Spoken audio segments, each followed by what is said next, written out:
Ils sont sportifs, écrivains, experts ou encore artistes. Ils participent à la vie d'Antibes-Juan-les-Pins. Ils sont l'ADN de la cité, sa mémoire, ses visages, son énergie vitale. Bienvenue dans le podcast Acteurs d'Antibes-Juan-les-Pins.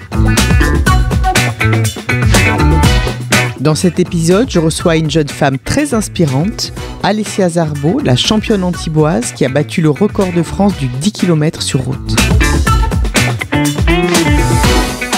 Bonjour Alessia Zarbo. Bonjour. C'est un vrai plaisir de t'accueillir aujourd'hui. Merci à vous. Dans le podcast de la ville d'Antibes, Acteurs d'Antibes-Juan-les-Pins. Ici, on est dans un endroit particulier pour toi. C'est ici que tout a commencé. C'est sûr que le stade du Fort Carré, un stade d'athlétisme dans Antibes, qui est ma ville de naissance, ma ville de cœur, ça peut être qu'un endroit particulier. J'ai commencé par l'école de triathlon ici et je m'entraîne ici de manière très régulière. Et ici, aux alentours, le bord de mer, le tour du fort, c'est sûr que c'est un endroit qui m'est très familier. Tu as une actualité absolument exceptionnelle en ce moment. Une semaine seulement après avoir battu le record de France du 10 km, tu décroches le titre de championne de France. Waouh! Ouais, c'est vrai que récemment, j'ai réussi à enchaîner de beaux mois d'entraînement et passer de beaux caps à l'entraînement qui me permet de battre ce record de France de 10 km un peu de manière inattendue, même si je savais que j'étais en forme, je visais pas forcément ça, mais j'ai couru avec mon cœur et le chrono est venu avec. Et ça m'a un peu lancée pour me lancer sur mon tout premier semi-marathon qui était les championnats de France, en effet, une semaine après. Bravo. Parle-nous de ta discipline. Quelle est l'épreuve dans laquelle tu te sens le plus à l'aise? Difficile parce que je fais différentes épreuves. Donc je fais autant le 5000 mètres sur piste, donc ça c'est 12 tours et demi, que le 10 000 mètres, donc 25 tours, que le 10 km sur route. Et là, j'ai fait mon tout premier semi-marathon. Je dirais que du coup, là où je me sens le mieux, c'est vraiment le 10 km route, c'est celui où j'ai le record de France. J'adore la piste, donc le 10 000 mètres, mais ouais, voilà, je dirais entre le 5 km et le semi-marathon, je pense que plus le temps va avancer, plus je vais m'orienter vers le semi-marathon, parce que voilà, c'est quelque chose qu'on peut faire jusqu'à assez tard dans une carrière. Mais ça me tient à cœur de rester sur la piste aussi et les distances un peu plus courtes le plus longtemps possible, puisque voilà, ça reste quelque chose d'assez prestigieux, la piste. Enfin, si on pense aux JO, si on pense à toutes ces grandes compétitions internationales, le 5000 mètres sur piste, ça reste assez important. Alors justement, c'est toi qui me parle des JO. On se souvient, on a tous en tête ce moment, ce malaise que tu fais pendant ta course.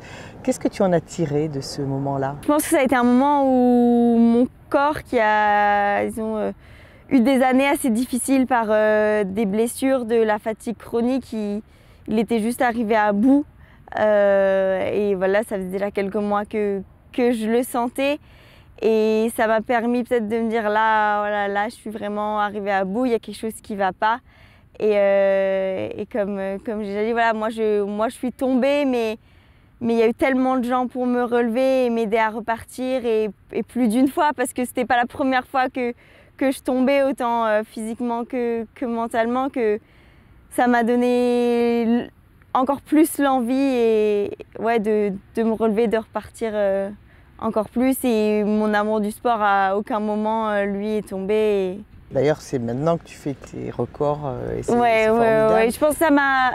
Après ça, je me suis dit, voilà, il faut que je me retrouve mon équilibre, que je me retrouve moi, que je m'écoute moi de ce qui me correspond, ce qui me va. Et c'est suite à ça que, voilà, après, pendant quelques mois, j'ai un peu tâtonné, mais que je suis revenue vivre à Antibes après plusieurs années à l'étranger ou dans différentes villes. Ça fait maintenant 6-7 mois que je m'entraîne ici à plein temps, et 7 mois que tout va à merveille. Donc pour rien au monde, je repartirai, quoi.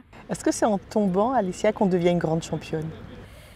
Alors je pense qu'il y a plein de choses qui font qu'on peut devenir une grande championne, mais c'est sûr que je pense que toutes les épreuves un peu difficiles, entre guillemets, ça permet d'apprendre à se connaître, de s'entourer des bonnes personnes aussi. Moi, je pense que dans chaque fois où j'ai été blessée, ou que je suis tombée, ou que j'ai eu des moments un peu plus difficiles, j'ai eu la chance d'être entourée par, que ce soit des super médecins, des super kinés, des super entraîneurs. J'ai un entourage en or qui est vraiment mon noyau dur, qui m'a aidée. Et je pense que tout cet accompagnement, au final, il fait qu'on a un pilier, une base solide pour avancer et aller encore plus vite. Ouais. Le retour à Antibes, c'est le retour aux racines, le retour auprès de la famille, et ça te renforce beaucoup. Ouais, je pense que je suis quelqu'un de très famille et que dans mes repères, je me sens vraiment bien et qui me permet d'avoir ma liberté et de créer mon mode de vie et celui qui me permet de me sentir bien autant dans mon corps que dans ma tête et d'avoir toutes les belles choses qui en découlent, quoi. Et je pense que le style de vie, le mode de vie qu'on a à Antibes, où c'est la douceur de vie mais à 1000 à l'heure, c'est ce qui me correspond parfaitement, quoi. Tu me disais tout à l'heure que cette ville, elle est tellement importante pour toi que tu pensais même à, je livre un peu un secret, hein, mais que tu pensais même à te faire tatouer quelque chose de particulier. Si mes parents vont se dire oh non, j'ai déjà un tout petit tatouage, bon, ils l'ont accepté, c'est qui est tout petit, mais oui, comme je disais, donc je suis née ici et j'ai l'impression que c'est un peu la ville qui m'a vue naître et renaître après une période un peu difficile. Donc si je trouvais un petit endroit sur mon corps qui est pas, je suis pas très tatouage mais pas trop voyant, où je pouvais me faire tatouer les coordonnées de la ville, je pense que ce serait mon prochain petit truc, je pense peut-être dans les semaines à venir. Donc, quels sont les endroits que tu aimes dans cette ville? Où est-ce que tu te sens le mieux? Je trouve que la vieille ville, voilà, les remparts, j'ai l'habitude de pas mal courir sur les remparts qui mènent d'ici autour du Cap. Il y a un mix où il se passe plein de choses tout le temps, mais en même temps, il y a la mer, il y a des petits cafés. Moi, je sais quand j'ai des amis qui viennent me visiter, je les amène toujours. On va manger un bout, une glace au rempart. Les remparts d'Antibes, c'est parce que toi, tu es une sportive très complète. Tu nages beaucoup aussi, tu fais du vélo. Ouais, c'est vrai que c'est un peu j'ai commencé par le triathlon. Et au fur et à mesure des années où j'ai eu des blessures, c'est un peu par la force des choses, je l'ai gardé parce que voilà, quand je ne pouvais pas courir, j'avais la chance de pouvoir nager, faire de l'aquajogging à la piscine d'Antibes. Des fois, ils m'ont vu matin, midi et soir et faire du vélo aussi. Et en fait, maintenant, des fois, on me demande mais pourquoi? Est-ce que c'est parce que tu as peur de te reblesser? Alors oui, en partie, mais je trouve que ça fait aussi partie, ici, en vivant ici, ça fait partie du mode de vie. Enfin, ma mère nage, on va à la piscine tous ensemble, on voit du monde. Le vélo, voilà, j'ai mes cousins qui habitent à Monaco, je vais les voir, je vais leur faire un coucou à vélo. Enfin, ça fait partie un peu d'un mode de vie actif, quoi. On se sent très épanoui en fait. Hein. Exactement, je pense vraiment que Antibes, c'est la ville où je peux m'épanouir au mieux, c'est sûr. Revenons un peu au sport. Pour les longues distances que tu parcours, quelles sont les capacités mentales et physiques qui sont importantes et que tu développes? Alors je dirais physique, il y a un peu cette chose c'est vraiment la force du cœur. Donc là vraiment je parle d'un point de vue physique. C'est que vraiment moi j'ai un cœur qui descend très bas au repos et qui peut monter très haut. Ce qui fait qu'en fait je peux pomper, mon cœur pompe très fort. Et qui fait que je ne suis pas très essoufflée. Pour résumer, j'essaie de faire un très schématique à des vitesses assez élevées, et donc je peux tenir longtemps. Donc ça, c'est un don de la nature ou ça se travaille? Un peu les deux, je pense que voilà, je suis née avec, et en fait au fil des années, avec le volume d'entraînement, on habitue le corps à pomper. Et c'est un peu un sport où, alors évidemment, on ne peut pas trop en faire, mais le plus on arrive à faire de volume aérobique sans se fatiguer, sans se blesser, le plus le cœur va travailler et le muscle, ça va entraîner aussi de l'endurance musculaire. Au plus longtemps, on va pouvoir tenir à des vitesses élevées. Et après, d'un point de vue mental, c'est vrai qu'avant mon 10 km, c'est tout bête, mais des fois, je me dis, mais une demi-heure, c'est quoi? Je me disais, une demi-heure dans une vie, je me disais, allez. Bon, on peut tenir, voilà, c'est même pas 35 minutes à fond, et pire ça fera mal les 10 dernières minutes. Et ouais, se dire toujours plus. Et puis quand j'ai fait le semi-marathon, j'avais pas de super sensation. Et je me souviens qu'au bout d'1 kilomètre, il y avait un homme à côté de moi, et je pensais vraiment qu'on avait fait plus qu'1 kilomètre, et j'ai vu le panneau 1 kilomètre, et je lui ai dit mais là il en reste 20, et il me dit oui. Et je me suis dit bon il en reste 20, mais au final, on va les prendre un par un. Et puis, il en restait 20 et 19 et 18. Et puis, au bout d'un moment, on arrive au bout, quoi. Il faut juste les prendre un par un. Et au final, c'est mettre un pied devant l'autre. Et c'est une chance de pouvoir courir. Donc, je pense qu'il faut le voir comme ça. Quand tu cours pas, qu'est-ce que tu fais dans la vie? Un peu trop de choses, mon entourage, je dirais. Alors, j'adore... j'adore aller acheter un peu tout, n'importe quoi, ranger, bricoler, cuisiner, faire des petits cadeaux. J'adore faire des coffrets cadeaux un peu à mon entourage. Ça, c'est mon passe-temps. Voilà, je vais aller dans un petit magasin local, acheter 3 petits trucs, faire un gâteau et l'apporter à mes copines, ma grand-mère. Ça, c'est un peu mon passe-temps. Mais j'adore être active. J'aime bien écrire. Voilà, peut-être qu'un jour j'écris des poèmes.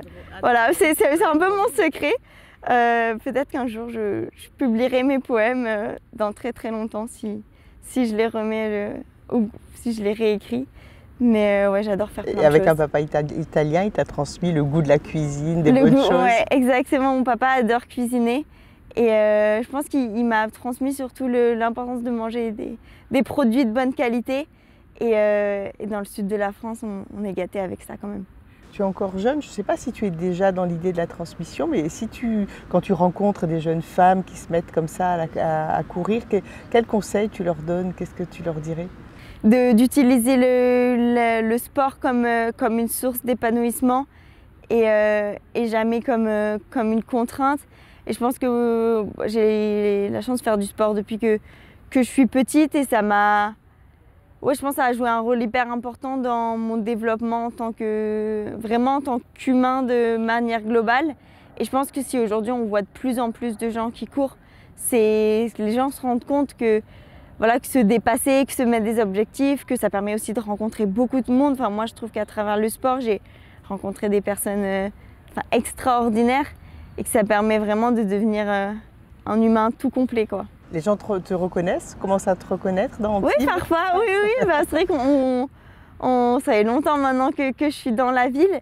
Et comme en plus, je fais partie de différents clubs et que moi, j'adore venir au stade quand il y a du monde, voir ce que les gens font et que chacun à son échelle fait des choses tellement intéressantes et même des compétitions. Il y en a qui font des trucs qui durent des heures et des heures où ils se dépassent de manière complètement différente. Donc j'adore discuter avec les gens. Du coup, ouais, et ça fait toujours super plaisir. Si tu n'avais pas couru, tu aurais fait quoi dans ta vie? Alors plein de choses, j'ai toujours plein de projets. C'est que j'ai fait des études en finance et management. Je pense que j'aurais fait un métier assez actif. J'adore organiser. Voilà, si je pouvais organiser les anniversaires de tout le monde. C'est que j'organise votre anniversaire, j'adore ça. Je pense que j'aurais été dans l'événementiel.